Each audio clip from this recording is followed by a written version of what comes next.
Je suis la servante de Dieu Valérie Marcel Keza et ce matin, je suis dans la joie. Je suis dans la joie qu'on puisse partager ensemble concernant la dimension de l'épouse. Dis avec moi la dimension de l'épouse. Il y a une certaine dimension à laquelle le Seigneur veut nous amener. Alléluia. La parole de Dieu dit que le Seigneur Jésus prépare son épouse, l'Église. Il la prépare par l'eau de la parole, après l'avoir lavée par l'eau du baptême. Oui, le Seigneur prépare son Église pour se la présenter à lui-même. L'Église du Seigneur, c'est la gloire de Dieu. L'Éternel prend plaisir vraiment à voir, le Seigneur Jésus prend plaisir à préparer son épouse. Il la prépare, dis avec moi, il la prépare. Elle n'est pas encore prête, elle n'est pas encore comme il faut, mais elle s'apprête. Elle s'apprête à recevoir son époux. Alléluia, nous avons la connaissance de cette parabole des 10 vierges dont 5 étaient folles et 5 étaient sages.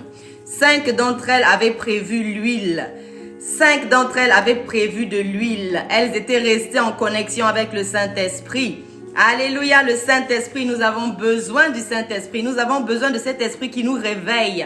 Cet esprit qui ne nous laisse pas mourir, qui ne nous laisse pas nous endormir. Alléluia. Et le Seigneur sait comment entretenir cette flamme en nous. Il sait comment réveiller ces choses. Alléluia, il a tout mis à la disposition de son épouse. Il est même venu sur la terre donner sa vie à la croix pour elle. Il aime profondément son épouse.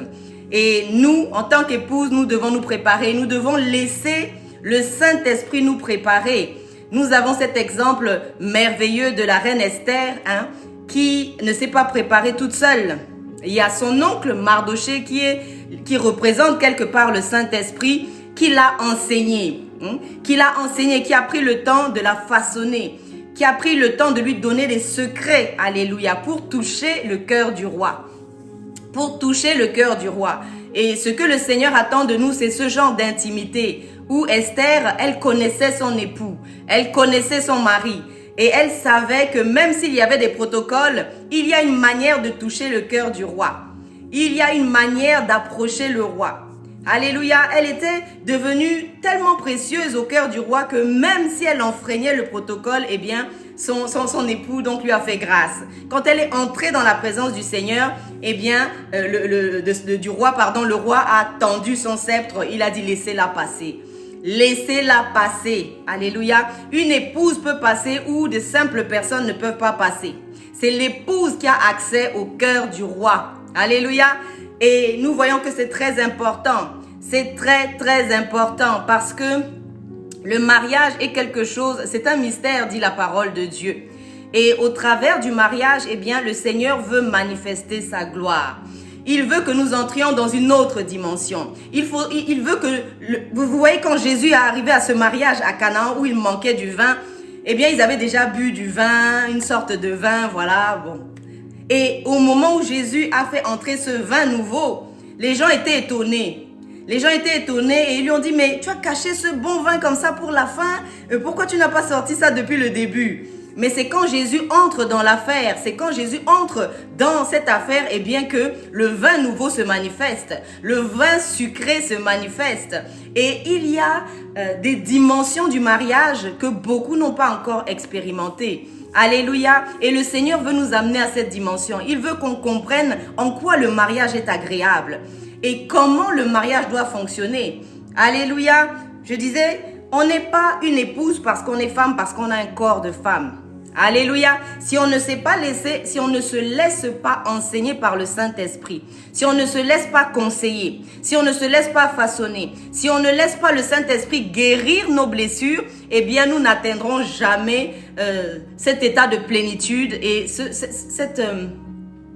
cet état dans lequel le Seigneur veut nous amener. Alléluia. C'est vraiment un état de plénitude. C'est un état de pleine satisfaction. Alléluia. Et vous savez, il n'y a rien de plus frustrant que quand tu as, par exemple, un appareil ménager. Enfin, c'est une comparaison qui n'a rien à voir, mais quelque chose que tu as et que tu ne sais pas utiliser ou que tu utilises mal parce que tu n'as pas la connaissance, parce que tu n'as pas la révélation.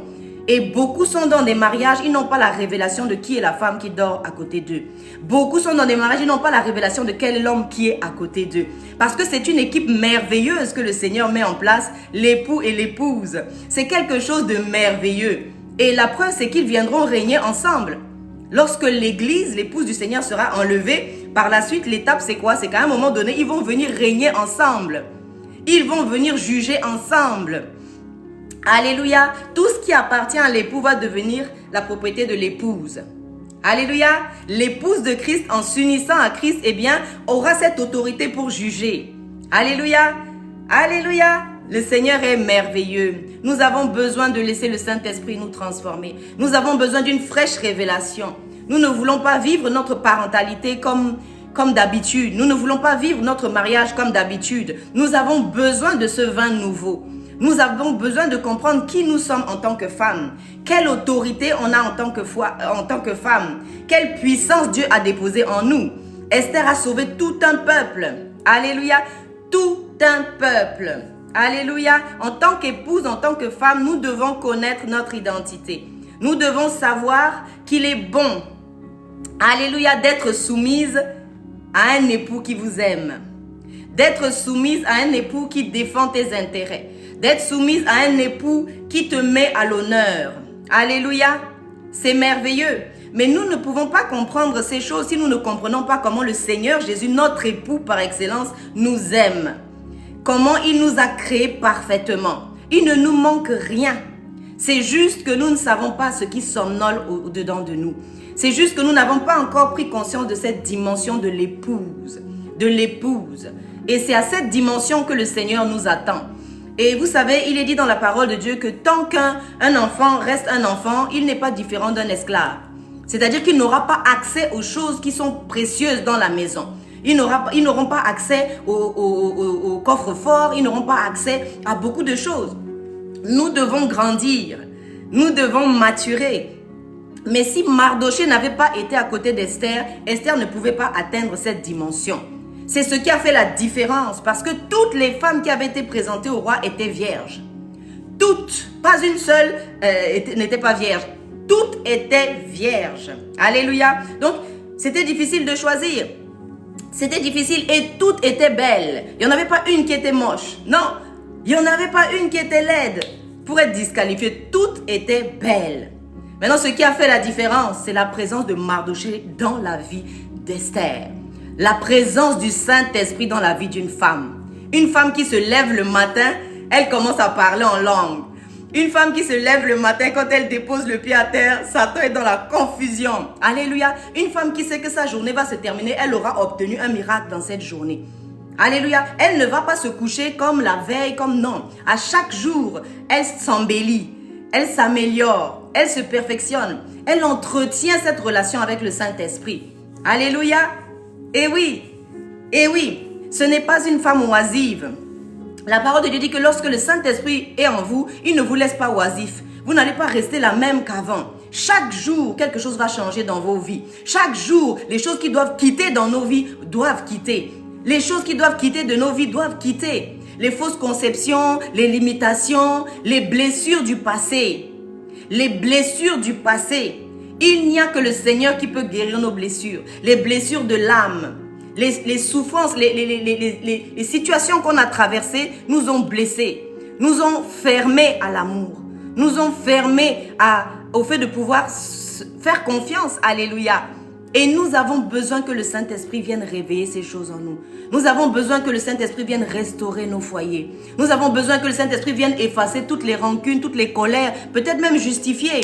C'est vrai que on peut se blesser sans le vouloir. Il arrive qu'on puisse blesser l'autre. Mais tout est resté et c'est là et c'est en stock. Or, le Seigneur Jésus-Christ a dit, venez à moi, vous tous qui êtes fatigués et chargés, et je vous donnerai du repos. Et je vois une épouse qui a besoin de repos, parce qu'elle a pardonné à un point où elle n'arrive plus à pardonner, où son cœur est maintenant aigri.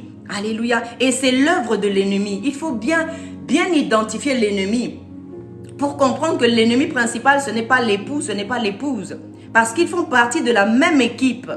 Alléluia. Et je ne sais plus qui c'est qui disait, on gagne ensemble, on perd ensemble. Si l'un perd, c'est que tout le monde a perdu. Si l'un gagne, c'est que tout le monde a gagné.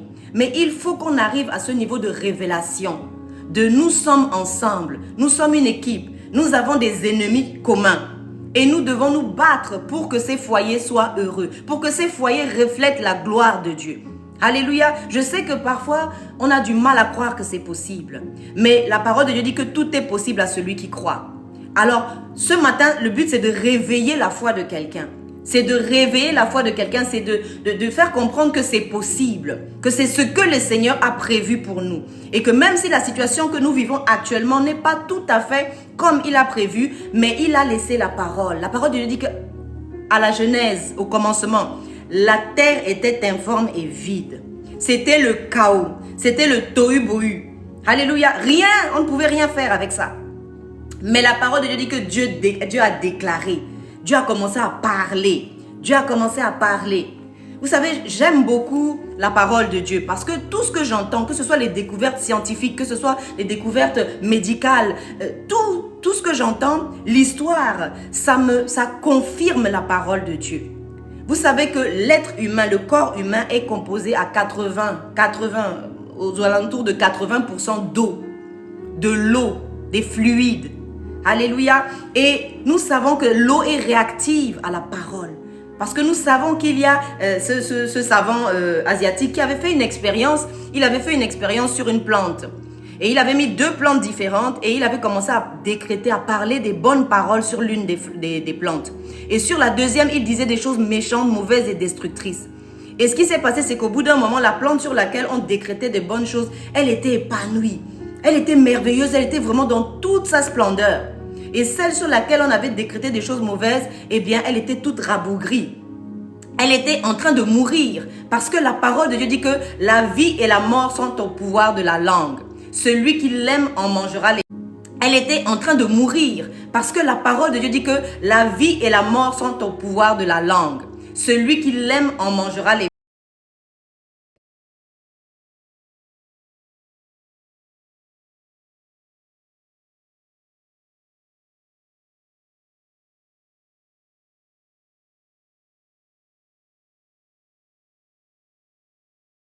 La parole de Dieu dit que son mari était honoré aux portes. Le fait que sa femme parlait de bonnes choses, le fait que sa femme respectait Dieu, le fait que sa femme servait Dieu, eh bien cet homme était respecté. Cet homme était respecté. On dit juste femme de Lapidote. On dit juste femme de Lapidote. Alléluia. La prophétesse Déborah. Oui, la prophétesse Déborah. Eh bien, tu peux créer l'environnement que tu veux. Si tu es fatigué de cette situation, si tu vois que tes enfants, voilà, ça ne va pas. Si tu vois que tout va de travers, il faut te lever. On ne peut pas dormir. Vous savez, quand on veut tuer quelqu'un, quand on lui met les bras au cou et qu'on veut l'étrangler, la personne ne va pas se laisser mourir comme ça. Au bout d'un moment, elle va réagir, elle va se défendre. Alléluia. Et nous avons besoin de ce sursaut, de survie. Alléluia. Nous ne pouvons pas continuer à voir nos foyers dans cette situation. Nous ne pouvons pas continuer à tolérer d'être blessés. Certains sont dans des foyers, le cœur est déjà mort. Alléluia. L'amour pour le conjoint est même déjà parti. Beaucoup souffrent. Certains ont épousé des deuxièmes épouses, par exemple, dans les foyers polygames. Et il faut quand même savoir qu'il y a des endroits où il y a aussi des foyers où les femmes aussi ont droit de prendre plusieurs époux. Mais ça tue l'amour dans le cœur de la personne que tu as épousée. Alléluia. Et c'est un manque de respect et un manque d'amour pour la personne. Parce que ce que tu fais à l'autre, tu ne souhaites pas qu'on te le fasse à toi. Et beaucoup de personnes sont dans des foyers avec des cœurs meurtris. L'amour même n'y est plus. Parfois, ce sont les enfants qui font tenir. Tu vas entendre une femme qui dit « Moi, je suis restée, c'est pour les enfants. » Alléluia. Ça veut dire qu'elle a vécu son foyer, elle vit son foyer comme une torture. Comme quelque chose vraiment qui... voilà, quelque chose où elle est juste là, elle subit en fait. Au lieu de jouir de son mariage... Alléluia, soyez bénis, soyez bénis. Au lieu de jouir de son mariage, eh bien, elle est là et puis elle subit. Alléluia. Or, le Seigneur n'a pas créé le mariage pour qu'on vive ça comme quelque chose de contraignant, quelque chose de douloureux, quelque chose qui renferme une souffrance. Alléluia. Au contraire, le mariage doit être un lieu d'épanouissement. Le mariage doit être un lieu d'épanouissement. Ça ne veut pas dire qu'on ne va pas ça peut arriver qu'on se blesse, ça peut arriver qu'effectivement on fasse des choses qui ne faillent pas. Mais il faut qu'on trouve la force de pardonner. Il faut qu'on arrive à se soumettre à Dieu. Alléluia.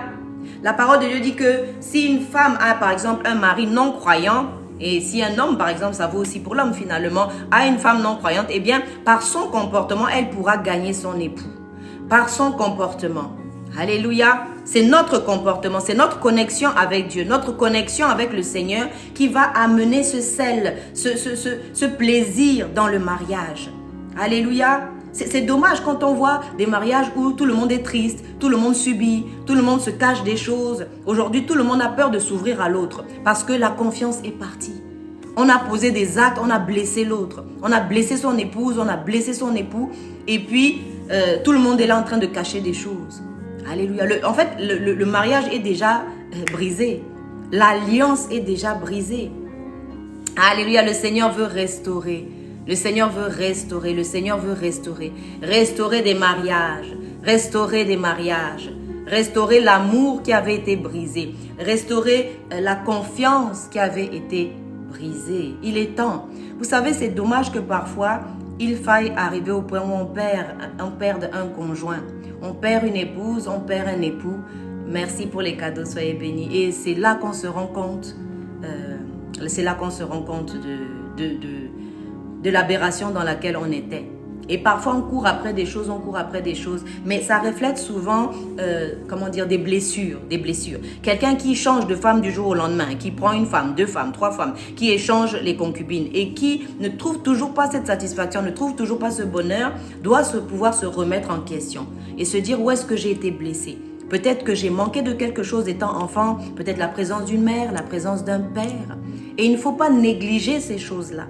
Et parfois, on se retrouve à chasser des démons là où il n'y a pas de démons. C'est juste que, voilà, le Seigneur veut parler au cœur de quelqu'un.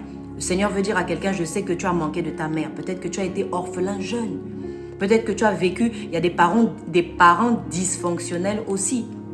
Il y a des parents qui étaient là physiquement, mais qui étaient absents émotionnellement. Ou qui n'ont pas pris le temps parce qu'eux-mêmes, peut-être aussi, ils avaient des blessures. Alléluia, qu'ils n'ont pas soignées. Et du coup, ils ne savaient pas comment aimer leurs enfants. Comment leur transmettre l'amour. Alléluia. Les enfants dans une maison apprennent beaucoup par ce qu'ils voient les parents faire.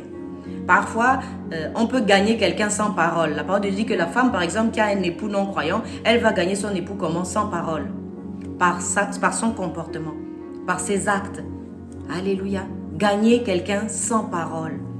On parle beaucoup souvent, on parle en pensant que c'est parce que je vais parler, je vais insister, mais ce n'est pas souvent de cette manière que le Seigneur s'y prend. Il préfère me restaurer. Vous voyez, il préfère me faire manifester la gloire de Dieu. Voyez-vous, quand vous voyez des gens, eh bien, vous ne savez pas d'où ils sortent. On a tous une histoire, on a des choses par lesquelles on est passé. J'ai été moi-même victime d'un internement abusif. J'ai été menottée sous les yeux de mes enfants, rejetée, j'ai vécu le rejet. Voilà, et puis c'était mon époux qui s'en était chargé. La personne qui était censée me protéger, la personne qui était censée me couvrir, la personne qui était censée me protéger des loups et de l'extérieur, eh bien m'a livré, voyez-vous. Et ce n'eût été la présence de Dieu, ce n'eût été l'intervention de la main de Dieu, eh bien aujourd'hui je pourrais être fermée à l'amour, je pourrais être peut-être quelqu'un d'aigri, quelqu'un de méchant même pratiquement. Voyez-vous, mais le Seigneur fait un travail de restauration pour que nos cœurs restent purs. La parole de Dieu dit, garde ton cœur plus que toute autre chose, car c'est de là que viennent les sources de la vie. Si ton cœur est atteint, c'est fichu. Je dis souvent, les organes qui sont dans la cage thoracique, si on atteint ces organes-là, c'est fini. C'est pourquoi on dit souvent que la femme est la côte de l'homme, parce qu'elle protège les organes vitaux, elle protège tout ce qui est dans la cage thoracique pour que les flèches de l'ennemi ne puissent pas atteindre cela. Alléluia. Quand on voit souvent un homme bien, un homme stable, un homme sûr de lui, c'est que derrière, il y a une femme qui fait un travail. Alléluia. Elle fait un travail.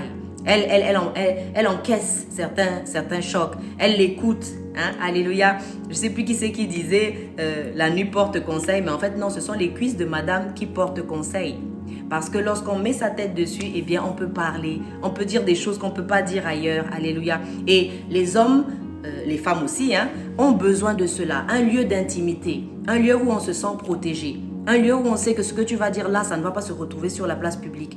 Un lieu où c'est l'intimité, et l'intimité a besoin de sécurité.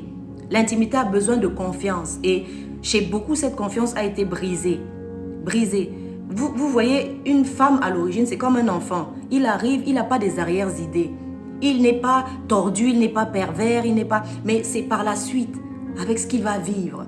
Peut-être des choses, des chocs qu'il va vivre dans la vie, ça va le rendre craintif. Ça va le rendre comme quelqu'un qui ne peut pas faire confiance, qui ne peut pas s'ouvrir. Lorsque vous voyez par exemple quelqu'un qui agit d'une certaine manière, qui agit bizarrement, eh bien souvent ce sont des personnes qui sont blessées. Et parfois on est blessé et on ne s'en rend même pas compte. On ne s'en rend même pas compte. Et vous pouvez comme ça accumuler un mariage, 2 mariages, 3 mariages. Vous accumulez les relations. Et il y a certaines personnes qui se demandent, mais pourquoi est-ce que j'attire toujours le même genre de personnes? Mais tant que le Seigneur n'aura pas fait ce travail de restauration dans nos vies, eh bien, nous attirerons toujours le même genre de personnes. Vous allez voir une dame, elle prend un monsieur, peut-être qui, je sais pas moi, qui est violent. Ça se termine, allez, 2 ans après ou 2 mois après, paf, elle reprend un deuxième monsieur, rebelote, un monsieur violent à nouveau.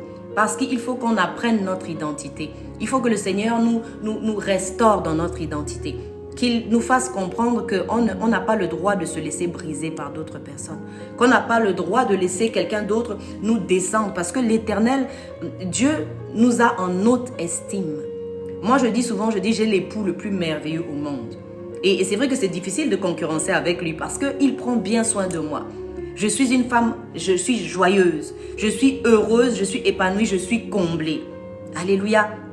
Et nous avons besoin d'arriver à ce stade. À ce stade.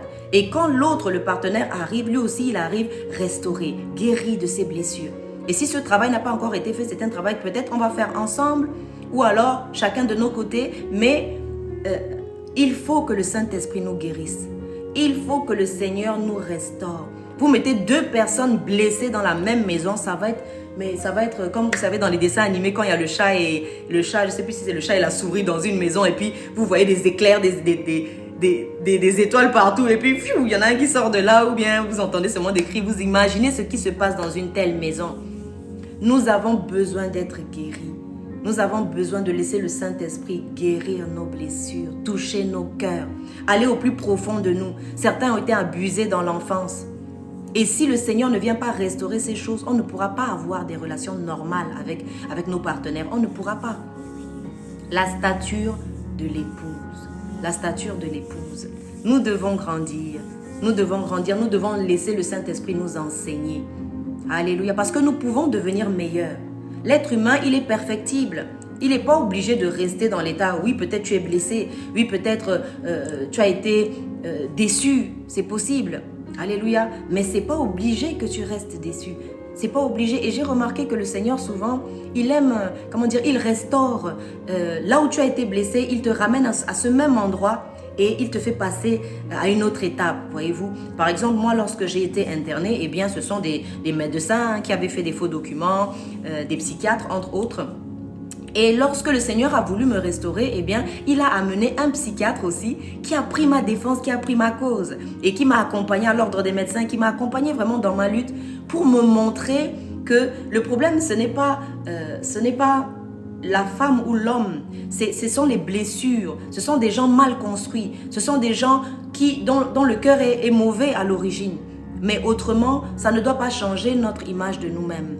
Si l'autre a décidé de faire n'importe quoi, c'est pour ça, moi je me dis, des fois on arrive à un stade où si le conjoint ou le partenaire arrive à faire n'importe quoi ou ne comprend pas l'importance d'un mariage, l'importance du foyer, l'importance de protéger ce lieu qui doit rester un lieu sécure, eh bien, ça ne va pas me bouleverser plus que ça. Parce que chacun fait sa part et chacun est responsable devant Dieu de tout ce qu'il fait. Tout ce qu'il fait. Et quand on a pris conscience, parce qu'il y a une parole de Dieu qui dit « On ne se moque pas de Dieu. Tout ce qu'un homme aura semé, il le récoltera. » Et vous le voyez, on le voit dans nos vies. Parfois, on fait des choses, on pense que personne n'a vu, que voilà, c'est juste comme ça. Et puis, quelques années après, ça te rattrape. Ça te rattrape. Je me souviens encore de ce film qui était sorti à l'époque. Le VIH n'était pas connu, hein, le sida n'était pas connu. Et c'était au tout début, c'était une campagne en fait, ce film-là. Et dans ce film-là, je ne sais pas, certains vont s'en souvenir, il y avait une jeune femme qui avait passé une nuit avec un monsieur qui était un barman, hein, souriant, très mignon et tout. Et puis, elle a passé cette nuit avec ce monsieur. Et après, elle a continué sa vie, elle n'a plus pensé à cette nuit-là. Et le jour maintenant où elle a trouvé vraiment son partenaire, où elle voulait vraiment se marier et établir sa vie, elle est tombée gravement malade. Et là, quand elle a commencé à aller à l'hôpital et à faire des examens, on est venu lui dire qu'elle avait le VIH. Et cette histoire, qui n'avait l'air que d'une histoire d'une nuit, eh bien, est venue la rattraper. Est venue la rattraper. Et comme c'était tout au début et que cette maladie qui s'appelle le sida, eh bien, n'était pas très connue, le partenaire qui voulait l'épouser a pris peur. A pris peur. Et il s'est enfui. Il s'est enfui. Et au final, elle est restée seule. Et elle-même, elle ne se souvenait même plus de cette nuit qu'elle avait passée avec ce barman. Et quand elle a cherché maintenant pour savoir, parce qu'on lui avait dit, il faut retrouver tous vos partenaires sexuels et leur expliquer que, voilà, vous êtes malade et que la personne aussi se fasse prendre en charge, se fasse tester et se fasse prendre en charge. Et elle a rappelé toutes les personnes avec lesquelles elle avait été. Elle avait même oublié ce monsieur qui était barman et cette nuit qui lui a porté préjudice. Et quand elle a appelé ce monsieur, ben, on s'est rendu compte que le monsieur était décédé depuis un moment. Le monsieur était décédé depuis un moment.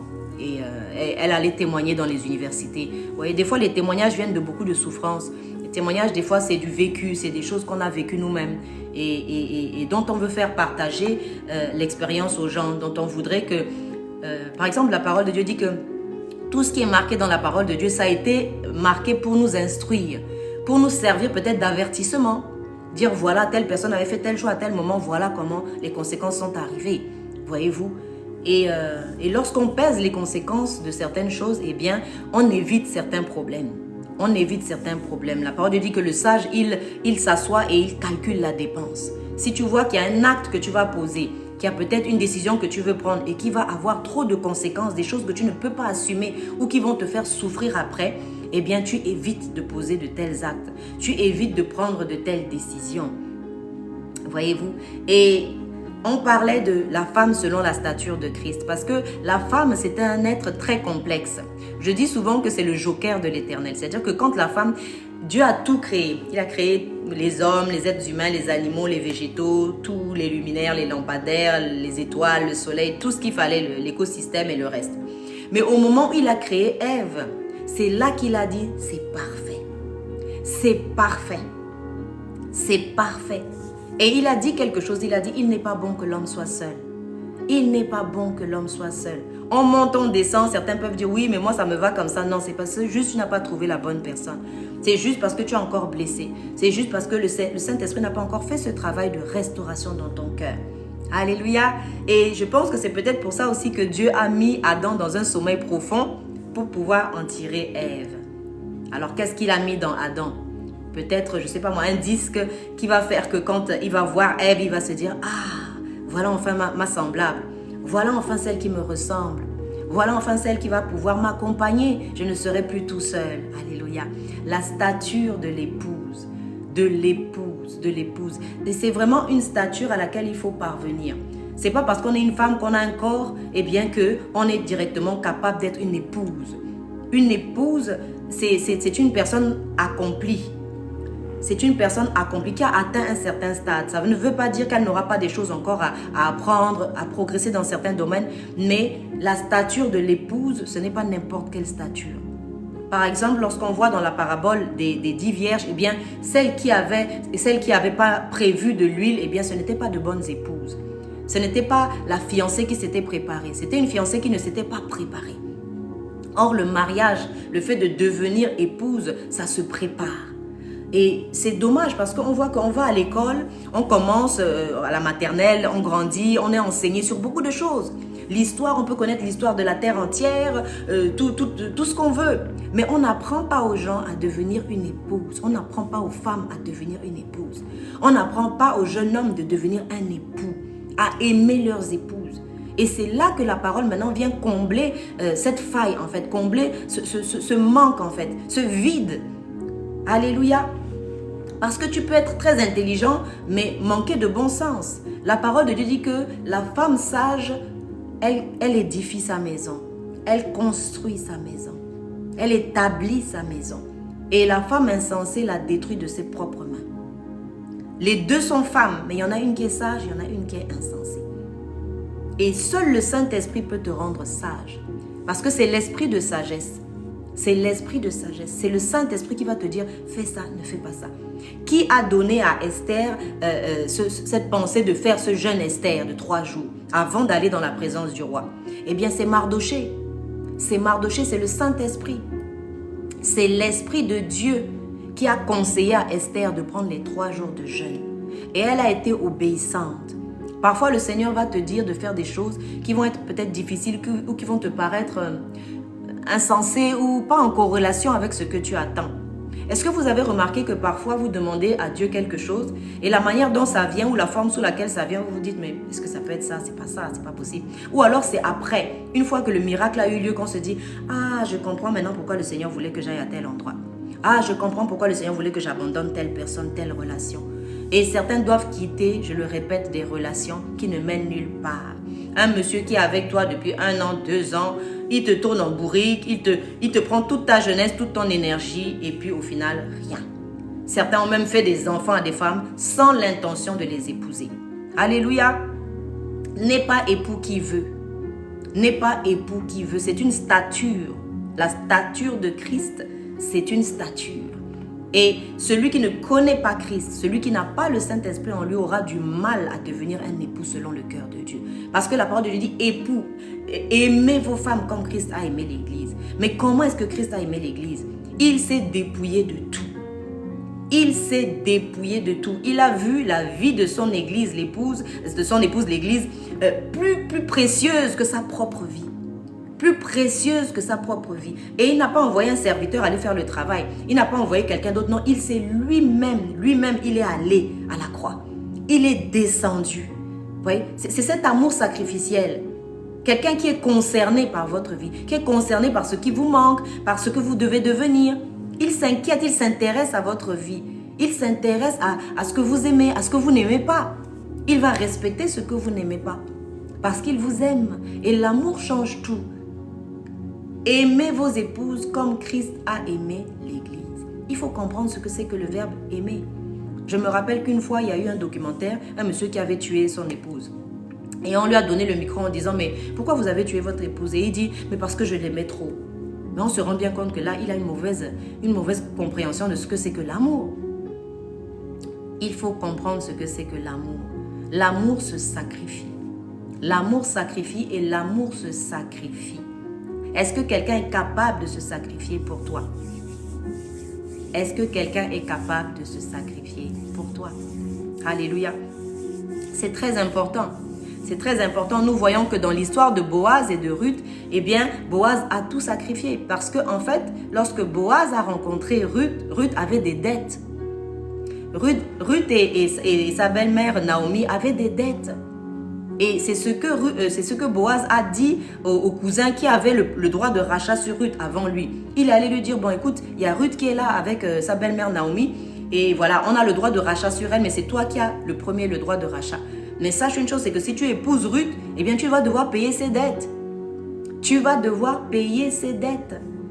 Et le cousin a dit non, moi, s'il y a des choses à payer, tu peux garder Ruth, moi, j'en ai pas besoin. Vous voyez? Et parfois, vous voyez, les gens qui ne sont pas éclairés par Dieu, qui n'ont pas la révélation de Dieu, ils vont passer à côté de joyaux. Ils vont passer à côté de diamants. Ils vont passer à côté de l'or en pensant que ça n'a pas de valeur.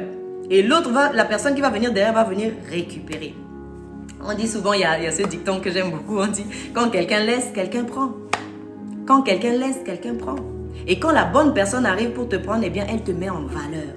Et là, maintenant, l'ancienne personne regarde et puis elle se dit, mais c'est cette femme-là que j'ai laissée. C'est cet homme, c'est cet époux que j'ai laissé. Que le Seigneur te permette de ne pas laisser passer la bonne personne. Que le Seigneur ne te laisse pas regarder à quelque chose qui n'a pas de valeur. Alléluia. Je disais récemment à une amie très proche, à une parente même, je disais, tu sais, une fois que tu es sorti avec une personne, 2 personnes, 3 personnes, qu'on ne t'a pas épousé, que certains sont venus même casser des choses chez toi, que d'autres n'ont pas payé les factures, que ceci, que cela.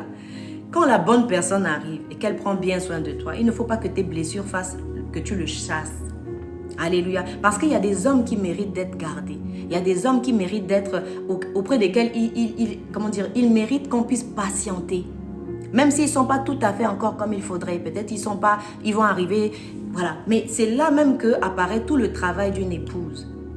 De soutenir, de voir la vision, de voir l'époux. Est-ce que tu te vois auprès de cet homme? Est-ce que tu te vois l'accompagner, qu'il ait quelque chose ou qu'il n'ait rien? Est-ce que tu te vois l'accompagner, même si pour l'instant, il n'est pas exactement ce qu'il devrait être? Tu vois? Mais il faut que tu puisses le voir. Il faut que tu le voies en te disant, je sais que d'ici peu, ce monsieur, Pour l'instant, c'est parce que la situation est difficile. Mais je sais que si monsieur, il est à l'aise, il va me mettre à l'aise. S'il est à l'aise, il va bien prendre soin de notre famille. Et il y a beaucoup de critères. Une femme à la stature de l'épouse, c'est une femme qui donne de l'importance à certaines choses importantes. Parce que souvent, les femmes, quand on est plus jeune, eh bien, on dit oui, les tablettes de chocolat, le ceci, le cela, la taille, les couleurs de cheveux, les yeux et tout ça. Mais quand une femme mature, quand elle mûrit, eh bien, elle voit des choses comme la douceur, elle voit des choses comme la patience, elle voit les fruits de l'esprit, en fait. Les fruits de l'esprit. Et c'est une femme qui a l'habitude de côtoyer le Saint-Esprit. Là, elle va dire, ah, celui-là, on dirait qu'il y a le Saint-Esprit en lui. On dirait qu'il y a le Saint-Esprit en lui. Alléluia. Je vois quelqu'un sourire. Je vois quelqu'un sourire et se dire, ah, mais le monsieur qui est à côté de moi, là, depuis je suis là, je le rejette. Depuis, je lui dis non. Mais peut-être que finalement, c'est peut-être mon bonheur. Alors que moi, j'ai envie de regarder ailleurs. Peut-être à la grosse voiture, peut-être, je ne sais pas moi, au titre, peut-être à plein de choses. Alléluia. Peut-être qu'il faut regarder à côté de toi et te dire, ah, mais ce monsieur-là, il est patient depuis. Je lui dis non, je suis là, je le renvoie, mais il est toujours là. Il est toujours là. Et il est sensible à ta douleur. Il est sensible à ce que tu traverses. Alléluia. Alléluia, soyez bénis. Et oui, il faut ouvrir les yeux avant qu'il ne soit trop tard. Cette parente à moi récemment me disait, Valérie, heureusement que tu m'as donné ce conseil. Elle aurait laissé passer son époux comme ça. Un époux merveilleux qui prend bien soin de sa famille, qui a mis tout à la disposition de son épouse. Et elle est une femme heureuse et comblée aujourd'hui. Elle m'a dit heureusement, heureusement Valérie. Et oui, et parfois il faut traverser des choses difficiles. Parfois il faut avoir vécu le pire. Et là comme ça, quand la bonne personne arrive, tu te dis, ah, ouf, enfin, je peux me reposer. Je peux mettre ma tête sur son épaule. Hein? Quand je pleure, au moins il est là, il m'écoute. Mais tu vas à des endroits où on te tape. Tu vas à des endroits où on te maltraite. Tu vas à des endroits où on n'a même pas ton temps. Alléluia. La stature de l'épouse. La stature de l'épouse. Savoir reconnaître le bon partenaire. Mais ça va aussi de pair avec votre relation avec le Seigneur. Plus tu es proche de Dieu, plus il te donne les secrets. Vous voyez, par exemple, un époux, il ne donnera pas ses secrets n'importe où. Quand il commence à donner ses secrets, quand il commence à se sentir à l'aise, quand il commence à te parler, à te dire tout son cœur, c'est que tu as su le mettre à l'aise. C'est que tu as su le mettre confortable. Par exemple, la parole de Dieu dit qu'il vaut mieux habiter au coin d'une toiture que d'habiter avec une femme querelleuse. Si à chaque fois qu'il revient, c'est des querelles, c'est des cris, c'est le reste. Et je sais qu'il y a parfois des situations difficiles qui peuvent t'amener en tant qu'épouse à être fâchée, à être exténuée, à ne plus pouvoir supporter des choses. Mais il faut te raccrocher à ton Seigneur. Il faut te reconnecter au Saint-Esprit et il va te donner des stratégies pour gérer, même si cet homme est un peu foufou, il est en train de faire n'importe quoi, pour arriver à te calmer et arriver à prier, arriver à aider ton mari, ton époux à surmonter ce moment difficile. Surmonter ce moment difficile. Vous savez, si l'homme pouvait se débrouiller seul, Dieu n'aurait pas créé la femme. Dieu n'aurait pas créé la femme, mais il y a deux sortes de femmes. Il y a la femme insensée qui détruit tout de ses propres mains et il y a la femme sage, celle qui est connectée au Saint-Esprit.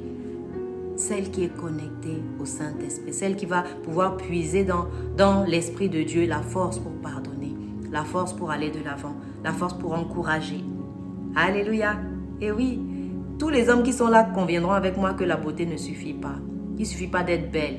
Il ne suffit pas d'être belle. Parce que des belles femmes, il y en a. Il y en a partout, coin de rue, partout, les unes plus belles que les autres. On ne sait même plus où donner de la tête. Alléluia. Surtout dans le monde où on vit, tout le monde se promène presque nu. C'est terrible. Mais la beauté, c'est plus que ça. La beauté, c'est plus que ça. La beauté, c'est la beauté de l'âme. Alléluia, c'est la beauté de l'âme. C'est la beauté de l'âme. C'est pour ça que vous verrez des hommes, des fois, être avec des femmes, vous vous demandez, mais qu'est-ce qu'elle lui trouve? Mais parce qu'elle lui donne la paix. Quand il rentre chez lui, il est tranquille. Il est tranquille. Quand il ferme la porte de sa chambre, il sait que rien ne va sortir de là. La femme ne va pas aller tout divulguer dehors. Alléluia. Et oui, c'est très important. C'est très important. Mais vos maisons ne pourront pas être paisibles et un cadre de paix s'il n'y a pas la présence du Saint-Esprit là. Si, vous savez, dans ma maison, je ne sais pas si vous entendez en fond, il y a toujours cette louange, cette adoration qui est là. Et ça entretient mon âme. Ça me donne la joie, ça me donne la paix. Alléluia. Quand tu entres dans une atmosphère où les anges sont là, où le Saint-Esprit est là, même si tu étais fâché, même si tu étais chargé de fardeau, même si tu étais vraiment dégoûté de la vie, tu arrives et tu te poses. Enfin, c'est comme la présence de Dieu. Tu arrives avec tous tes problèmes, tous tes soucis, tu poses tout comme ça sur le bureau de l'Éternel en disant, Seigneur, je suis fatigué. Seigneur, j'ai eu une mauvaise journée. Seigneur, et là, tu trouves la joie, tu trouves la paix, tu trouves le réconfort. Il y a ce merveilleux verset que j'aime beaucoup qui dit que Isaac prit Rebecca, son épouse. Il l'amena sur la couche de sa mère. Il l'aima, dit la parole de Dieu, et il fut consolé de la mort de sa mère. Beaucoup de personnes ont besoin de consolation. De consolation. Il y a des hommes qui ont grandi sans père, des fois sans mère, qui sont orphelins, qui ont souffert de ce manque d'amour, qui sont insécures, qui ont besoin de la présence de l'autre pour être rassurés.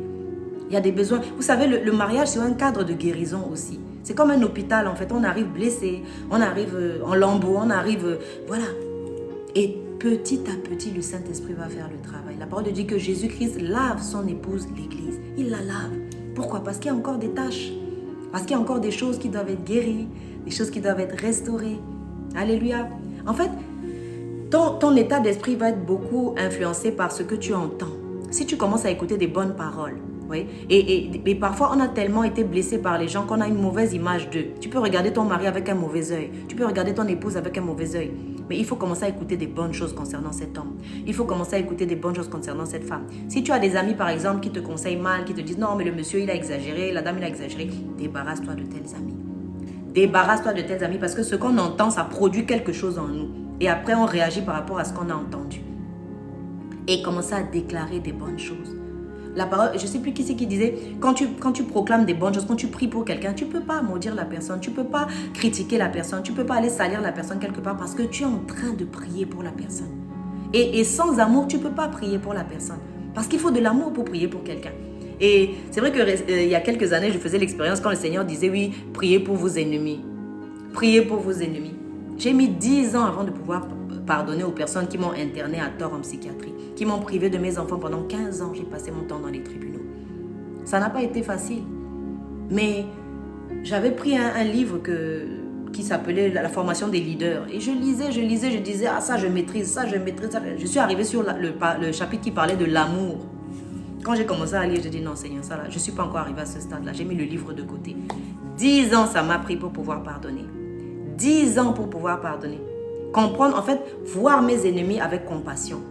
Voir mes ennemis en me disant, ce sont des âmes, ce sont des personnes manipulées. Ce sont des pantins. Parfois, on tire sur l'autre en ne sachant pas que ce n'est pas l'autre mon problème. Parce que c'est le diable derrière qui tire les ficelles, qui a intérêt à briser un couple, qui a intérêt à séparer des personnes que Dieu a jointes. Qui, si ce n'est pas le diable, l'ennemi de nos âmes? Et parfois, on tire sur l'autre et on fait le travail du diable. On fait le travail du diable. C'est comme quand l'ennemi contamine, par exemple, donne une maladie transmissible à l'un des conjoints et il va revenir dans la maison et il va contaminer l'autre. Et la maison entière va s'écrouler.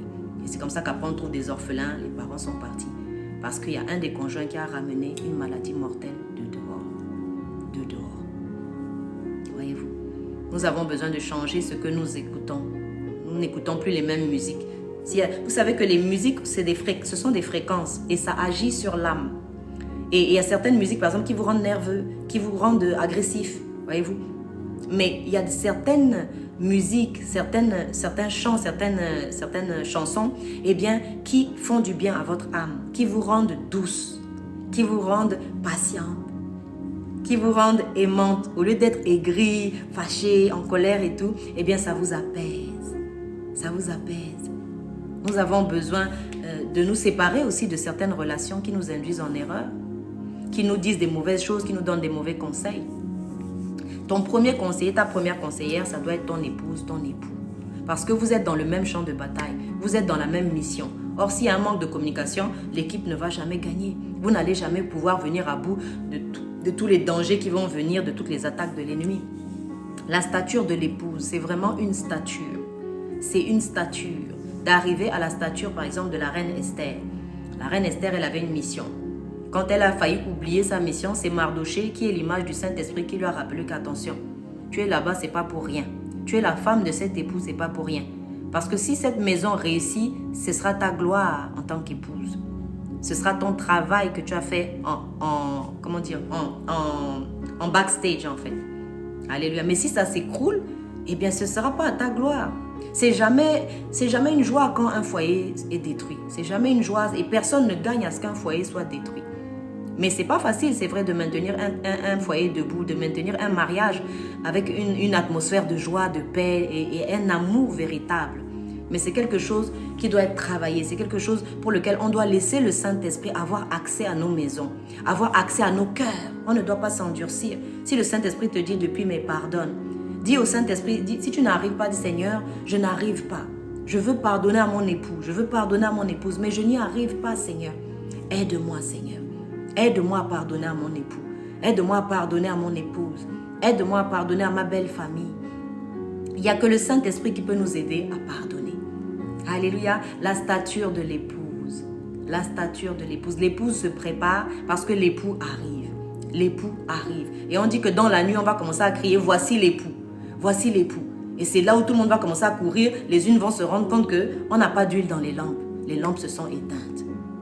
Les lampes se sont éteintes. Et si vous voyez bien, personne ne pouvait prendre de l'huile pour les autres. Quand elles ont demandé à celles qui avaient de l'huile, prêtez-nous un peu d'huile, les autres ont dit non, non, non. Si on vous donne une partie, nous aussi, on ne pourra pas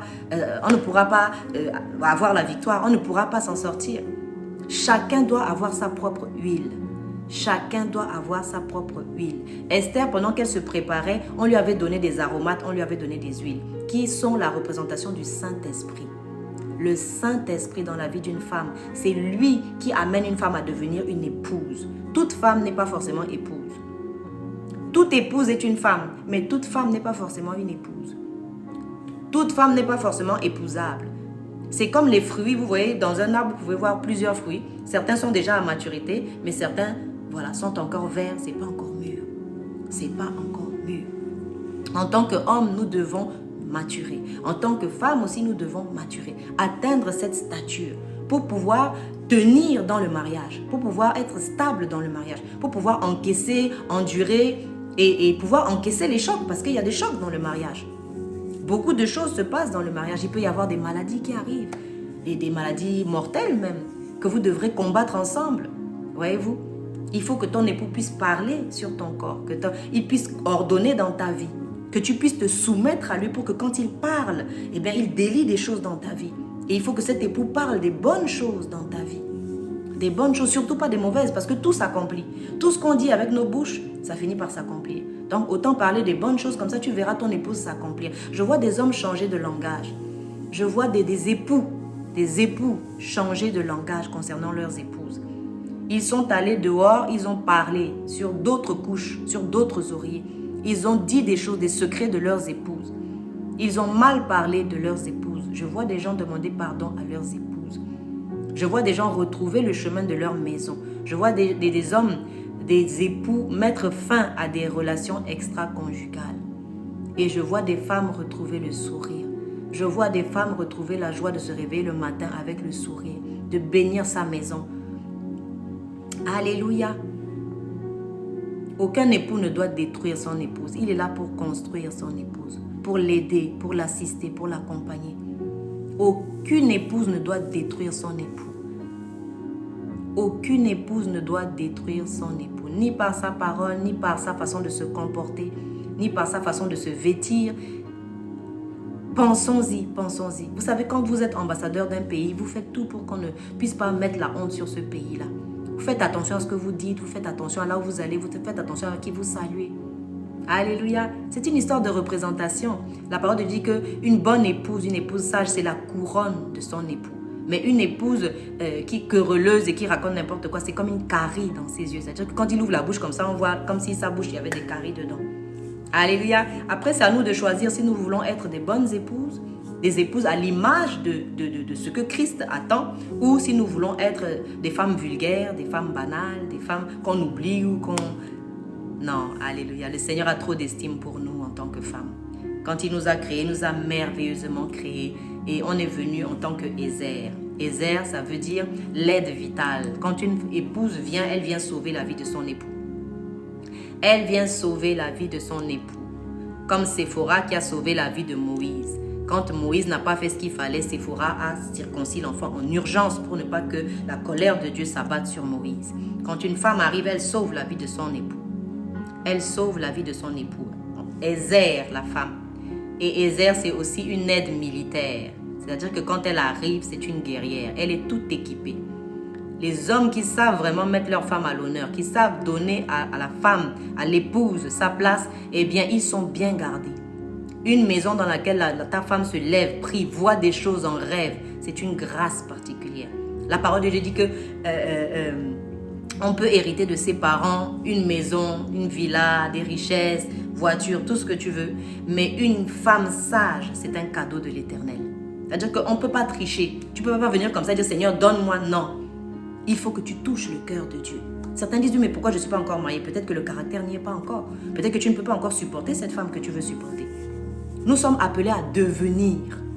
Devenir. On dit, nous ne sommes pas nés de la volonté de la chair ni de sang, mais de Dieu qui nous a donné cette possibilité de devenir enfant de Dieu.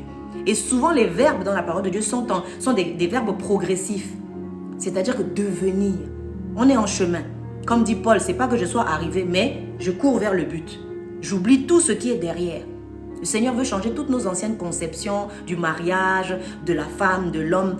Il faut que le Saint-Esprit nous enseigne sur ce que c'est que le mariage, qui nous enseigne sur ce que c'est qu'une épouse. Je ne dis pas une femme, je dis une épouse. Et ce que c'est qu'un époux. Un époux, pas un homme. Un époux. Alléluia. C'est un tandem merveilleux. Et quand on arrive à trouver comment fonctionner ensemble, quand on laisse vraiment le Saint-Esprit prendre le contrôle de nos mariages, eh bien, je pense que nous avons encore des choses à voir, des choses que nous n'attendions même pas, des cadeaux magnifiques tous les jours, des découvertes. Ah, mon épouse, elle sait faire ça. Mon épouse, elle pouvait être comme ça. Ah, on dit souvent, on regarde dans le jardin à côté en disant, mais je ne comprends pas, chez le voisin, l'herbe est toujours verte, tout est bien. Mais oui, mais peut-être que le jardin, il prend les cisailles, il coupe de temps en temps, il met de l'engrais, il expose au soleil, il prend soin de son jardin. Si tu prends soin de ton jardin, eh bien, le jardin saura te le rendre aussi. Voilà. La femme à la stature de Christ, l'épouse. La stature de l'épouse. Alléluia. Soyez bénis, soyez encouragés et voyez votre mariage différemment. Le mariage, c'est quelque chose de merveilleux. Alors, si tu trouves que ton mariage n'est pas merveilleux, c'est qu'il y a quelque chose que le Saint-Esprit veut changer. Le Saint-Esprit veut changer quelque chose. Il veut amener ce vin nouveau. Comme Jésus, quand il est arrivé aux noces de Cana, après avoir bu tout l'ancien vin, le vin banal, il a maintenant amené le vin spécial. Le vin spécial, quand les gens ont bu, ils se sont dit, waouh! Qu'est-ce que c'est que ce vin? Mais depuis le début, on est là, on boit quelque chose. Mais ça, c'est...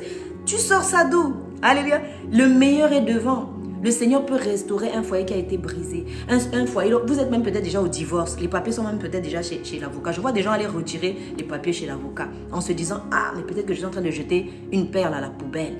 Ta femme, ton épouse, c'est une perle. Ton époux, c'est une perle.